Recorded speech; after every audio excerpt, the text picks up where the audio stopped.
What up? It's your boy Concrete, and I'm continuing to ball out with some TPA flavors. In our next loosely associated thematic group, I picked out some of the fruitier stuff. So I have TPA's Chili Mango, their Passion Orange Guava, their Pineapple Juicy, and their Cherry Extract. Starting right out, here is their Chili Mango. I was excited for this one. Turns out, didn't really need to be. So the mango here isn't great. It reminds me a lot of TPA's Philippine mango. It's that very sort of like one note flat artificial mango flavor. I'm not getting anything like deeper or juicier or really realistic to it. I guess on the bright side of that, I'm also not getting like any of those weird like super green peel notes. But it's just kind of there, you know, it doesn't really fill out the flavor and it's soapy. I think the easiest way to explain it is like a vaguely tropical kind of shampoo mango. Just sort of unsatisfying all around, at least for me. But I'm used to tasting not great mango flavors. Mango flavors are hard. Where this really falls down is the chili thing. So I don't really taste anything that actually tastes like a chili. I do get like a sort of light spice to this. It's that very neutral kind of pepper spray-ish capsicum kind of flavor without any of like the deeper, more interesting flavors of like an actual chili pepper. It's just spice. Granted, it's not overwhelming spice. You know, this isn't going to blow your taste buds out. Probably give it like a 3 out of 10 on the spiciness scale. I mean, there's enough there that you'll notice it, but it's not going to completely make the entire thing unvapeable. But it interacts really weird with that soapier mango, and it kind of makes the entire thing sort of harsh and hard to vape, even though it's not, you know, like just blowing everything out. It's not like pepper spray spicy. It just makes it kind of difficult to really enjoy this as a single flavor. So making grand proclamations, I don't know. I think this might be a little irredeemable. It's not, I mean, awful by itself. You could probably use it as the basis for some sort of like Mexican candy thing. You could try to blend in other tropical fruits. It'd probably work well with like pineapple, maybe a little bit of melon. But mostly what you're going to be doing is trying to bury that kind of bad mango. And the spiciness here, since it doesn't actually taste like a chili, it's nothing all that special. You can get that from a couple places. Flavor Arts Flash, I think, does it. Flavorous Heat, Flavor West's Capsicum. It's not like an exactly novel kind of spice note. So, I mean, I'd probably end up skipping this one. I think if you were going to use it, maybe use it around 4%. It's not super spicy up there. But yeah, I don't know. I think you can get a similar effect with better concentrates that you're not going to have to be trying to cover for the entire time. Okay, so moving right along, I have TPA's Passion Orange Guava. So this one is definitely one of the relatively newer flavors here. I'm just going to say, you give me Passion Orange and Guava, I'm going to assume you're trying to make a POG. So this doesn't really do a POG for me. On the bright side, I do get, you know, all 3 of these fruits in here, so that's pretty cool. And it seems fairly well layered. It starts off with the passion fruit. You definitely get like some tartar passion fruit kind of flavor. My big problem with the passion fruit, it's not like overwhelming, but it is a little thin and floral, and that kind of kills it for me right off the bat. So you start off the vape with like this really thin floral passion fruit, and then you do get to the orange. So the orange should probably be the base of this flavor, and it doesn't really work like orange juice would. It tastes slightly candied. I mean, it's a little bit deeper, but I do get like that sort of heavy orange candy kind of flavor out of it. It's missing some of the tartness and brightness and acidity that you'd really want from an orange juice. This does sort of mostly finish on a high note though. So out of the passion and the orange and the guava here is by far like the best done. You do have like a heavy, syrupy, very red kind of candy guava. It's like a guava nectar kind of guava. It works pretty well at the end of that orange. But then it all goes off the rails again because those florals from the passion fruit kind of show back up on the tail end of the exhale. So you're kind of bookending like a decent flavor with just floral nonsense. And again, sort of referring back to that POG juice profile, this is sweet, but it doesn't feel like natural juice sweet. I don't know if that's splitting hairs or whatever. So POG juice kind of works because it has that like kind of heavy, obnoxious fruit sweetness.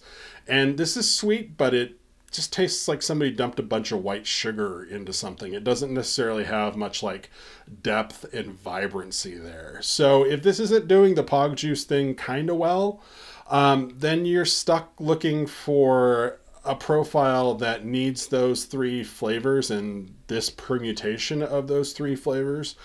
You know, this would be pretty inoffensive mixed into other tropical juices, especially around like 2 or 3%. You could throw some coconut in there. You could throw some banana in there. You could probably like bring in even more guava. It's just kind of inessential to me because for such a busy profile, it doesn't really hit the mark. I feel like I'm just being negative here. But this is another one I don't really get. So the bummer is the pineapple here is actually pretty good. It tastes like a slightly stronger, more filled in version of like Inawera pineapple. I like Inawera pineapple, but it's like criminally weak. It's hard to get to kind of show up. This has some of that same tart, fresh brightness to it, especially in the top notes. And the base is slightly candied, but it's more like sweetened fruit juice candied than like straight white gummy bears, which is nice. I think the actual pineapple here is loads better than their normal pineapple, which just tastes like battery acid to me. But then they do something really weird with it. So there is a lot of vanilla in here, and it really sticks out against that pineapple.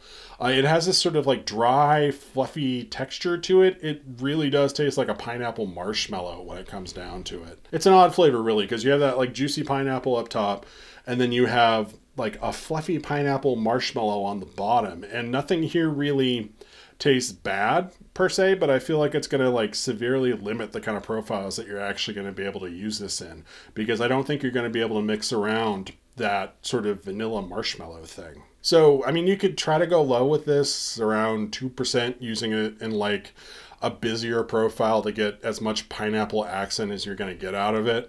Or, I mean, you could just go balls to the wall, get weird with it, go high. I mean, 5-7%, those are both pretty good. But again, you're going to be looking for that profile that needs both that kind of vanilla marshmallow body and pineapple. So you might be able to work it into like some tropical candies or maybe some like desserts. I don't know, if you ever wanted a chance to put pineapple in Jell-O, this is probably your time. You know, it'd work well for like one of those ambrosia type recipes. But yeah, it's a pretty decent pineapple hamstrung by like this bizarre marshmallow thing going on. And last, I have their cherry extract. So I felt like I was being negative. We're going to end on a serious high note here. This is not a dumpster fire, which if you taste a lot of cherries is saying a whole bunch. The cherry here is actually pretty unremarkable.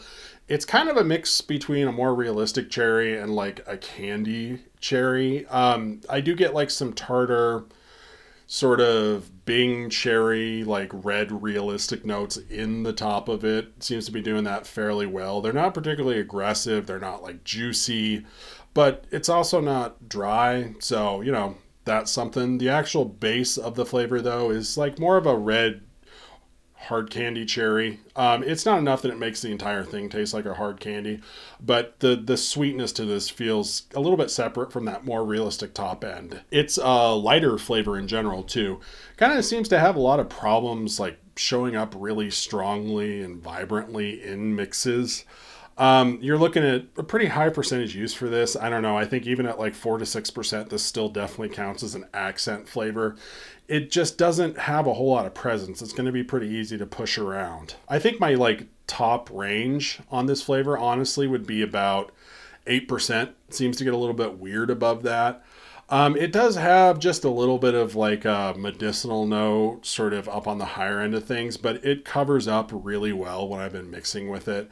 And when I say medicinal note, like We're not talking just cough drops like other cherries. Like it's in there, it's an accent, but it doesn't dominate the entire thing.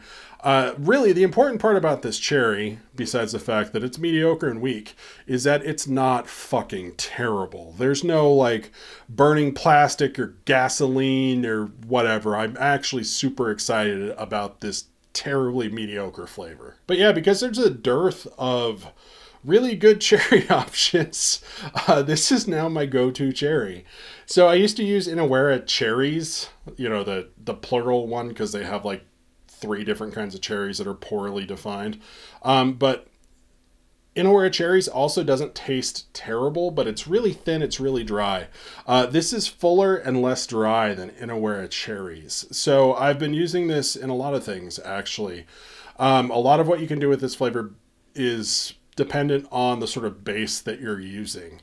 So for like a more realistic cherry, generally you want to fill it out with some other kind of stone fruit. I found that Capella's apricot's been working really well for that. Candy cherries, it actually works really well with candy bases. You're not going to get like a vibrant, juicy cherry flavor, but it's pretty good for adding like an accent in to a cherry candy. It works with tobaccos.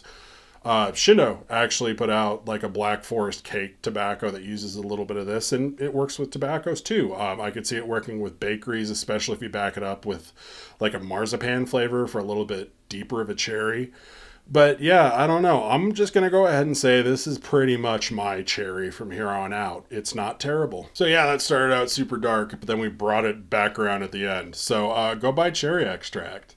But seriously, though, if you're looking at any of these flavors, I hope that was helpful. Thank you for watching. I really do appreciate it. I will catch you later.